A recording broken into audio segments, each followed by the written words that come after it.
అయి ఉండొచ్చు, కానీ సైంటిస్టులు కూడా అదే చెప్తున్నారు. ఒక పక్క పరిస్థితులు అలాగే కనిపిస్తున్నాయి. ఒక వారంలో 1000 భూకంపాలంటే అర్థం చేసుకోవచ్చు పరిస్థితి ఎంత దారుణంగా ఉందనేది. సో మరొకసారి మీకు ఆర్టీవీ ఎక్స్క్లూజివ్గా ఇక్కడ ప్రజెంట్ చేస్తుంది. జపాన్ ఇక్కడ ఉంది. ఎఫెక్ట్ ఎంత పెద్దగా వచ్చిందో చూడొచ్చు. ఎన్ని ఖండాలు కలిస్తే ఇంత స్పేస్ని కవర్ చేస్తాయి క్లియర్గా మనం చూడొచ్చు. ఇంత చిన్నగా ఉంది జపాన్, ఇక్కడ ఉంది జపాన్. సో ఎంత పెద్దగా ఉందో మనం చూడొచ్చు ఎఫెక్ట్. సో ఇంత పెద్ద ఎఫెక్ట్ నిజంగా వస్తే ఎంత పెద్ద సునామీ వస్తుంది, ఎన్ని దేశాలు మునిగిపోయే అవకాశం ఉంటుంది మనం చూడొచ్చు క్లియర్గా. సో ఖచ్చితంగా ఇది కేవలం నమ్మకానికి సంబంధించిన విషయం కాదు. సో ఖచ్చితంగా జపాన్లో ఈ రాత్రికి ఏం జరగబోతోంది, ప్రధానంగా ఈరోజు రాత్రి నుంచి రేపు అంటే 6వ తారీఖు వచ్చే లోపు 5 నుంచి 6 మధ్యలో ఏదో జరుగుతోంది అంటూ బాబా వంగ ప్రిడిక్ట్ చేసినట్లుగా మనకు తెలుస్తోంది. ఇటు టాట్సుకి కూడా దీన్ని ఇలాంటిదే ప్రిడిక్ట్ చేసినట్లుగా మనకు తెలుస్తుంది. మరోవైపు అక్కడ జాపనీస్ గవర్నమెంట్ కూడా ఈరోజు రాత్రి ఏదో జరగబోతుంది అన్నట్లుగా తెలుస్తుంది. ఈ నేపథ్యంలో ఈ అంశానికి సంబంధించి ఆర్టీవీ మీకు ఎప్పటికప్పుడు ఎక్స్క్లూజివ్గా అప్డేట్స్ అందిస్తూనే ఉంటుంది. సో వెయిట్ అండ్ సీ, చూస్తూనే ఉండండి. ఈ అంశానికి సంబంధించి మీరు కూడా మీ అభిప్రాయాలను మాతో షేర్ చేసుకోండి. నిజంగా ప్రస్తుతం పరిస్థితి ఎలా ఉందో మీరు చూస్తున్నారు. ఎప్పటికప్పుడు ఆర్టీవీ మీకు అప్డేట్స్ అందిస్తూనే ఉంటుంది. సో మీరు కూడా మీ అభిప్రాయాలు మాతో షేర్ చేసుకుంటూనే ఉండండి. మరొకసారి నేను మీకు మ్యాప్స్ చూపిస్తాను. మ్యాప్స్ చూపించి మరొకసారి మీకు నేను ఎక్స్ప్లెయిన్ చేస్తాను. సో జపాన్ ఎక్కడుంది, ఎక్కడ ప్రభావం ఉండే అవకాశం ఉంది అనే దానికి సంబంధించి నేను మీకు మరొకసారి ఎక్స్ప్లెయిన్ చేయడానికి ప్రయత్నిస్తాను. హియర్ వి హావ్ ఆర్టీవీ మీకు ఎక్స్క్లూజివ్గా చూస్తున్నారు. ఎంత ఎక్స్క్లూజివ్గా మీకు ప్రజెంట్ చేస్తుంది. వరల్డ్ మ్యాప్లో జపాన్ ఇదిగో ఇక్కడ ఉంది. ఇక్కడ నుంచి ఈ పైన నుంచి ఇదంతా కూడా జపాన్. ఇక్కడ వరకు ఇక్కడ ఫిలిప్పీన్స్ సీ ప్లేట్ ఉంది. ఇక్కడ చూస్తే నాన్కై ట్రఫ్, ఇది మెయిన్గా డేంజర్ జోన్ జపాన్కి ఇదే.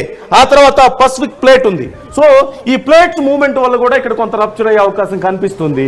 ఈ ఖండాలు మనకు తెలిసిన విషయమే. సముద్రంలో భూమి ఉందే తప్పితే భూమి మధ్యలో సముద్రం లేదు, మనందరికీ తెలిసిందే. సో కేవలం మూడో వంతు మొత్తం వాటరే ఉంది. కాబట్టి ఈ ప్లేట్స్ ఏవైతే ఉన్నాయో ఈ ఖండాలు ఒకదానికొకటి దగ్గరగా జరుగుతూ ఉంటాయి.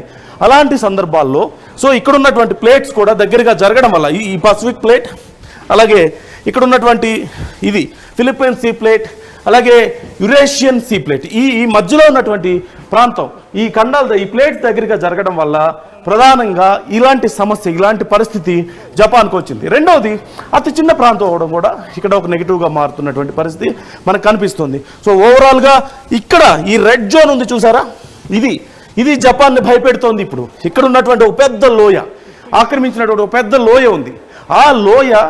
ఆ ప్రాంతం కదులుతూ ఉండడం వల్ల అక్కడి నుంచి వచ్చినటువంటి వైబ్రేషన్స్ కారణంగానే ప్రధానంగా ఇక్కడ భూకంపాలు రెగ్యులర్గా వస్తూ ఉంటాయి. సో జపాన్కి భూకంపాలు కొత్త ఏం కాదు, జపాన్లో భూకంపాలు చాలా కామన్. అందుకే అక్కడ ఇల్లు కూడా మీరు అబ్జర్వ్ చేయొచ్చు, ఎక్కువగా కర్రలతోనూ పేపర్తోనూ కూడా ఇల్లు నిర్మించుకుంటూ ఉంటారు. ఎందుకంటే ఒకవేళ ఎప్పుడైనా భూకంపం వచ్చినా సరే భారీ నష్టం జరగకుండా ఉంటుంది, ప్రాణ నష్టం జరగకుండా ఉంటుంది, మళ్ళీ తిరిగి కన్స్ట్రక్ట్ చేసుకోవడానికి ఈజీగా ఉంటుంది, తక్కువ ఖర్చుతో అవుతుంది.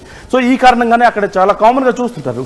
కానీ ఒక 4-5 వరకు కూడా చాలా కామనే. కానీ అంతకు మించి పెరిగితే మనం చూస్తున్నాం, ఆల్రెడీ డ్యామేజ్ చూస్తున్నాం. 5 తీవ్రత దాటితే భారతదేశంలో కొన్ని సందర్భాల్లో జరిగినటువంటి నష్టాన్ని మనం చూసాం. బిల్డింగ్లే ఊగిపోతుంటాయి. అలాంటిది 7-8 తీవ్రతతో వచ్చే అవకాశం ఉందంటున్నారు. ప్రధాన కారణం ఇది నాన్కై ట్రఫ్. ఈ ప్రాంతం అంతా కూడా ముఖ్యంగా ఇదిగో ఇక్కడ ఈ ప్రాంతం ప్రధానంగా ఎఫెక్ట్ అవుతుంది జపాన్కి సంబంధించి ఈ తీర ప్రాంతం. అలాగే ఈ కింద ఫిలిప్పైన్స్ సీ ప్లేట్ కింద టోకరా దీవ్స్ అని ఉన్నాయి. సో ఆ దీవుల్లో కూడా చాలా ఎఫెక్ట్ చూపించే అవకాశం ఉందంటున్నారు. 900 కిలోమీటర్ల పాటు ఇది విస్తరించి ఉంది. సో ఓవరాల్గా జపాన్లోని చాలా ప్రాంతం ఇక్కడ నష్టపోయే అవకాశం కనిపిస్తుంది. 3 లక్షల మంది ప్రజలు చనిపోయే అవకాశం, ప్రాణాలు పోయే అవకాశం ఉంది అంటూ జపాన్ గవర్నమెంట్ కూడా అంచనా వేసిందంటే అక్కడ పరిస్థితి ఎంత దారుణంగా ఉందో మనం అర్థం చేసుకోవచ్చు. ఇప్పటికే ఒక వారంలో 1000, 1 కాదు 2 కాదు 100-200 కాదు, వారం రోజుల్లో 1000 భూకంపాలు వచ్చాయంటే అర్థం చేసుకోవచ్చు. అందులో 900 భూకంపాలు ఇక్కడ వచ్చాయి. 900 భూకంపాలు ఇక్కడ ఈ టోకరా ప్రాంతం నుంచి జపాన్ సరిహద్దు వరకు వచ్చాయి, మిగతా 100 ఇటువైపు వచ్చాయి. సో అంటే ఒక్కొక్క రోజుకి 150 నుంచి 160 భూకంపాలు ఒక దేశాన్ని అతలాకుతలం చేస్తున్నాయి. అలాంటి భూకంపాల తీవ్రత 4, 5 నుంచి 8 వరకు వెళ్తే పరిస్థితి ఎంత దారుణంగా ఉంటుందో మనం అర్థం చేసుకోవచ్చు. 5, 6 వస్తేనే బిల్డింగ్స్ కదిలిపోతుంటాయి, కార్లు దొర్లిపోతుంటాయి, ఎక్కడిదక్కడ నేలమట్టం అయిపోతూ ఉంటుంది. అలాంటిది 7, 8 తీవ్రత నమోదైతే పూర్తిగా అక్కడ భూమి అంతా కూడా కంపించి అంతా గందరగోళం అయిపోయే పరిస్థితి ఉంటుంది. ఒక దేశానికి దేశం కూడా పూర్తిగా నేలమట్టం అయిపోయే పరిస్థితి ఉంది. ఇప్పుడు అదే జపాన్ ప్రభుత్వాన్ని, జపాన్ ప్రజల్ని భయపెడుతున్నటువంటి పరిస్థితి మనకు కనిపిస్తుంది. ఇది కేవలం అంటే 2 కోణాలు నేను ముందే మీకు ఎక్స్ప్లెయిన్ చేశాను. ఓవైపు ప్రిడిక్షన్స్, బాబా వంగా లాంటి వాళ్ళు చెప్పిన ప్రిడిక్షన్స్, మరోవైపు సైంటిస్టులు చెప్తున్నటువంటి ఆధారాలతో కూడినటువంటి సైన్స్ పరంగా చెప్తున్నటువంటి సబ్జెక్ట్ మరొకటి చూస్తున్నాం. అంటే ఉన్నటువంటి పరిస్థితిని క్లియర్గా ఎక్స్ప్లెయిన్ చేస్తున్నారు. సో ఏదో ఒకటి చెప్తేనే మనం ఎంత భయపడతామో సహజంగా మనకు తెలిసిందే. అలాంటిది 2 మ్యాచ్ అవుతున్నాయంటే ఇంకే ఎంత యాక్యురేట్గా ఉంటుందో ఒకసారి మీరు క్లియర్గా అర్థం చేసుకోవచ్చు. మరొకసారి అసలు ప్రభావం ఎలా ఉంటుంది, ఇదిగో ఇక్కడ వచ్చినటువంటి ఈ నాన్ కై ట్రఫ్ అనే ప్రాంతంలో వచ్చినటువంటి ప్రభావం ఎలా ఉంటుందో మీకు స్క్రీన్ మీద కనిపిస్తుంది. అలా తీవ్రత ఎలా ఉంటుంది, సముద్రంలో ఆ వేవ్స్ ఎలా వెళ్తాయి, భూకంపం వచ్చినప్పుడు అనేది మీరు చూడొచ్చు. ఒకసారి నాకు ఒకసారి ఎఫెక్ట్ ఏ విధంగా ఉంటుందో నేను చూపిస్తాను RTV వీక్షకులకి. ఐ వాంటెడ్ టు షో సముద్రంలో ఈ భూకంపం వచ్చినప్పుడు అలల తీవ్రత ఏ విధంగా ఉంటుందో ఒకసారి I would like to show. Yeah so ఓవరాల్గా ఇది పరిస్థితి. ఒకసారి నాకు అలల తీవ్రతకు సంబంధించిన విజువల్ ఒకసారి ఇవ్వండి. స్క్రీన్ మీద ఏదైతే ప్లే అవుతుందో కింద మనకి అది ఒకసారి నాకు పెద్దగా ఇవ్వండి please. Give me that visual please. అదే విజువల్. సో ఇది పరిస్థితి, ఇదిగో ఇది పరిస్థితి. జపాన్ ఇక్కడుంటే వేవ్స్ ఎంత పెద్దగా ఉంటాయో మనం చూడొచ్చు. ఖండాలను దాటిపోయేంత వేవ్స్ మనకి ఇక్కడ కనిపిస్తున్నాయి. ఇంత పెద్ద వేవ్స్ ముందు, సునామీ వేవ్స్ ముందు ఏ భాగం ఎటు పోతుందో కూడా తెలియని పరిస్థితి జపాన్ విషయంలో. సో ఇక్కడ మనం చూస్తున్నాం వేవ్స్, ఇలా ఇంత పెద్ద ఎత్తున వేవ్స్ వస్తే నిజంగా జపాన్ లాంటి ఒక చిన్న దేశం, ఒక ముక్క లాంటి దేశం, చిన్న ఒక ఖండానికి సంబంధించి ఒక చిన్న ముక్కలాగా ఉంటుంది దేశం. ఆ దేశం ఏమైపోతుందో ఒక్కసారి మీరు అబ్జర్వ్ చేయొచ్చు. గవర్నమెంట్ కూడా అదే నమ్ముతుంది. గవర్నమెంట్ కూడా ఖచ్చితంగా ఇలాంటి ఒక ఎఫెక్ట్ ఉంటుందంటే అర్థం ఉంటుంది అని చెప్తుంది. అండ్ వాళ్ళ ప్రజల్ని ఎవాక్యుయేట్ చేస్తుంది ఆ ప్రాంతం నుంచి. ఏ ప్రాంతాల్లో ఎఫెక్ట్ ఎక్కువగా ఉంటుందో చూసుకొని అక్కడ ఏమేం చేయాలో ఇప్పటికే వాళ్ళు లెక్కలు వేసుకుంటున్నారు. 3 లక్షల మంది, 2,90,000 మందికి పైగా చనిపోతారంటూ గవర్నమెంట్ ఎక్స్పెక్ట్ చేస్తున్నాయంటే సిచ్యువేషన్ ఎంత దారుణంగా ఉందో అర్థం చేసుకోవచ్చు. ఇప్పటికే చాలా ప్రాంతాల్లో ఈ భూకంప తీవ్రత వల్ల పూర్తిగా నేలమట్టం అయిపోతున్నటువంటి పరిస్థితులు, నగరాలు కూడా నేలమట్టం అయిపోతున్నట్లుగా మనకు తెలుస్తుంది. స్క్రీన్ మీద మనం చూస్తున్నాం ఎఫెక్ట్ ఎలా ఉంటుంది అనేది. సో ఇంత పెద్ద భారీ స్థాయిలో నిజంగా గనక ఎఫెక్ట్ ఉంటే ఒక చిన్న దేశం అయినటువంటి, ఒక చిన్న ప్రాంతం అయినటువంటి జపాన్ కంపారిటివ్లీ వరల్డ్ మ్యాప్లో ఏమైపోతుందో మనం చూడొచ్చు. మరోవైపు ఇప్పటి వరకు సైన్స్కి సంబంధించి ఎఫెక్ట్ ఏ విధంగా ఉంటుందో నేను చెప్పాను, మ్యాప్స్లో మీకు చూపించాను. మరోవైపు బాబా వంగా కానీ అలాగే ఇటు టాట్సుకి ఏం చెప్పారు అనేది కూడా మనం చూస్తున్నాం. జపాన్లో 3 లక్షల మంది చనిపోతారంటూ వాళ్ళు కూడా గెస్ చేశారు. అది కూడా ముఖ్యంగా ఈరోజు 5వ తారీఖు నుంచి 6వ తారీఖు మధ్యలో ఏం జరుగుతుందో వాళ్ళు గెస్ చేశారు. ఇప్పుడు టైం ఎంత అయింది? 8 అయింది. ఇప్పుడు ఇండియాలో 8 అయింది. సో జపాన్లో మనకంటే వాళ్ళు ఇంకా ముందుంటారు కాబట్టి మరింత దగ్గర పడుతుంది ఆ టైంకి. ఒక్కసారి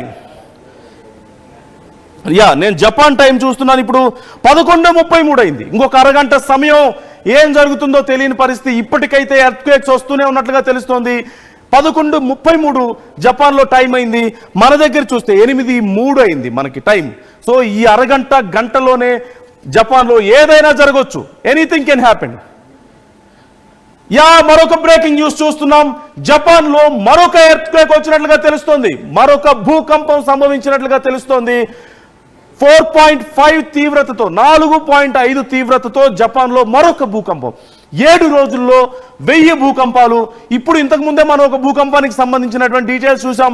ఇప్పుడు మరొక భూకంపం, ఎర్త్క్వేక్ జపాన్లో మనకు కనిపిస్తోంది. ఈ నేపథ్యంలో జపాన్లో పరిస్థితి క్షణానికి కూడా మరింత భయానకంగా మారుతుంది. ప్రజలు ప్రాణాలు గుప్పెట్లో పెట్టుకొని ఎదురు చూస్తున్నారు. ఈ క్షణం నుంచి మనం ఎలా బయటపడతాం, ఈ క్షణం దాటితే ఈ పరిస్థితి నుంచి మనం ఎలా బయటపడతాం అంటూ ఎదురు చూస్తున్నటువంటి పరిస్థితి. ఇప్పుడే అందుతున్నటువంటి బ్రేకింగ్ న్యూస్, 4.5 తీవ్రతతో జపాన్లో మరొక భారీ భూకంపం వచ్చింది. ఇది తీవ్రత మరింత పెరిగే అవకాశం ఉన్నట్లుగా తెలుస్తోంది. 7 నుంచి 8 తీవ్రతతో భూకంపం వచ్చే అవకాశం ఉంది అంటూ అక్కడ ప్రభుత్వం అంచనా వేస్తున్నట్లుగా తెలుస్తుంది. ఇప్పటికే చాలా మంది ప్రజలను, సుమారుగా 1.5 నుంచి 2 లక్షల మంది ప్రజలను ఇతర ప్రాంతాలకు తరలించారు. వాళ్ళకి సేఫ్ హౌసెస్ ఉన్నాయి, ఇప్పటికే అక్కడికి తరలించి వారిని ప్రొటెక్ట్ చేస్తున్నట్లుగా తెలుస్తోంది. ఏ ఏ ప్రాంతాల మీద ఇంపాక్ట్ ఉంటుందా అనేది ఒకసారి వాళ్ళు చెక్ చేసుకుంటున్నట్లుగా తెలుస్తోంది. ఇప్పటికే వారం రోజుల నుంచి కూడా మనం చూస్తున్నాం జపాన్లో ప్రపంచవ్యాప్తంగా వస్తున్నటువంటి ఈ విచిత్రమైనటువంటి పరిణామాలు, ప్రకృతి విపత్తులు మనం చూస్తున్నాం. ఓవైపు అమెరికాలో వరదలు మనం చూస్తున్నాం, మొన్న చైనాలో వరదలు మనం చూసాం, ఇండియాలో కూడా హిమాచల్ ప్రదేశ్ లాంటి చోట్ల పూర్తిగా కొట్టుకుపోతున్నటువంటి పరిస్థితి బోర్డర్లో మనం చూస్తూనే ఉన్నాం. మరోవైపు అంతకుముందు అమెరికాలో చోటు చేసుకున్నటువంటి